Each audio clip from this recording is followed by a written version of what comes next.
Kisah ini dialami oleh adikku Niko di rumah mbahku. Saat itu keluarga besar kami sedang berkumpul. Ada saudara-saudara, bapak, sepupu, dan keponakan. Adik dan keponakanku yang masih kecil-kecil bermain petak umpet di dalam rumah. Rumah mbahku tidak terlalu besar dan masih semi permanen. Separuh tembok bata dan separuh triplek juga anyaman bambu. Di seberang ada rimbunan bambu dan agak ke bawah ada sungai. Menjelang malam, anak-anak kecil itu diminta beristirahat dan makan. Akhirnya mereka pun berhenti bermain. Tapi adikku tidak ada. Semua orang dalam rumah berteriak-teriak memanggil namanya dan mencari di segala penjuru. Tapi ia tetap tidak ditemukan, hingga salah satu seorang sepupu berkata, "Tadi Niko dibawa mbak ke sana," katanya sambil menunjuk ke arah barat. "Loh, dibawa siapa? Kemana?" Semua orang pun panik, jangan-jangan adikku diculik orang. "Ke sana sama mbak cantik." Azan pun berkumandang. Orang-orang mencari sekali lagi di dalam rumah, ragu dengan keterangan sepupuku. Lagi pula tak ada yang melihatnya keluar rumah. Tiba-tiba ada yang berteriak, "Niko di sini!" Sontak semua orang berhamburan masuk ke dalam kamar. Benar saja, adikku Niko berdiri bergetar dengan keringat dingin di depan cermin almari tua. Usut punya usut, ternyata yang membawanya tadi adalah kulit gombel. Untung saja adikku dikembalikan.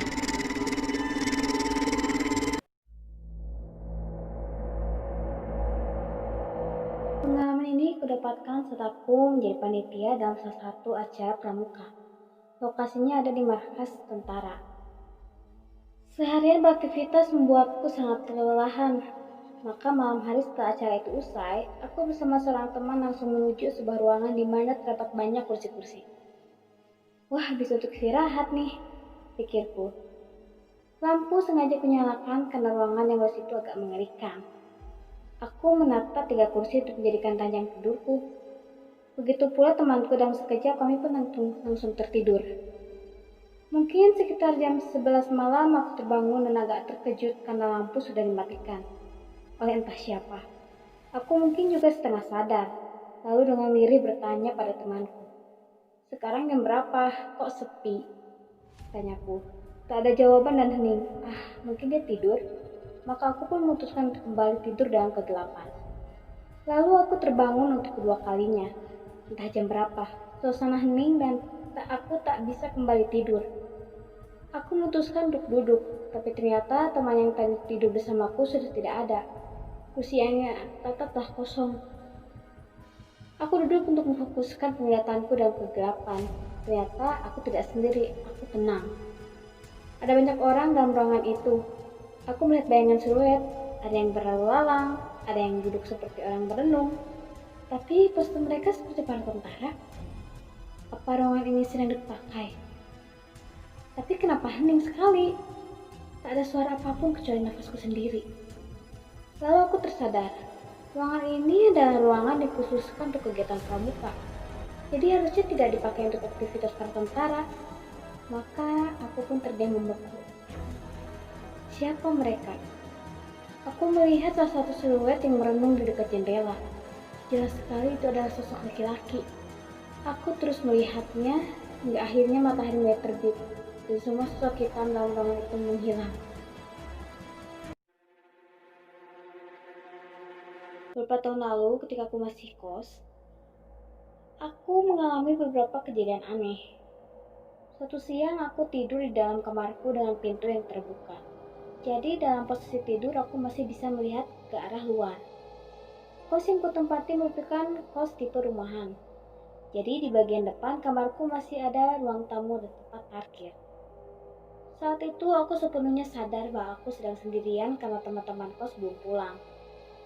Aku merasa tidur hanya sebentar dan tiba-tiba aku terbangun. Rasanya ramai sekali di ruang tamu. Kupikir beberapa temanku sudah pulang. Aku melihat salah satu teman yang kamarnya di sebelah kamarku. Dia memakai baju biru biasanya dan berjalan biar mudik sambil mengobrol. Akhirnya aku memutuskan untuk bangun dan bergabung dengan mereka. Tapi setelah aku dalam posisi duduk, ternyata ruang tamu kosong dan gelap karena pintu setengah tertutup.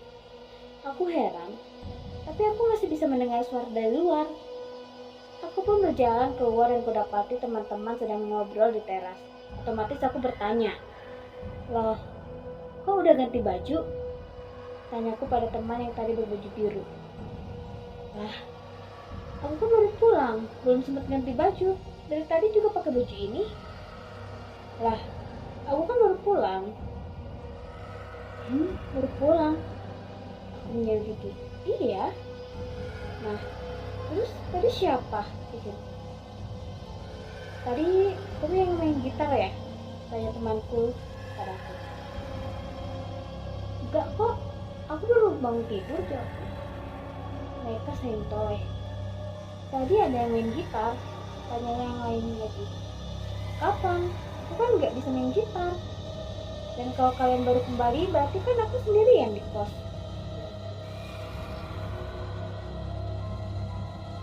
"Wah, kirain kamu baru beberapa menit lalu." "Enggak kok," aku meyakinkan. Pertanyaannya, siapa yang memainkan gitar dan siapa kumpulan orang yang ramai tadi di ruang tamu?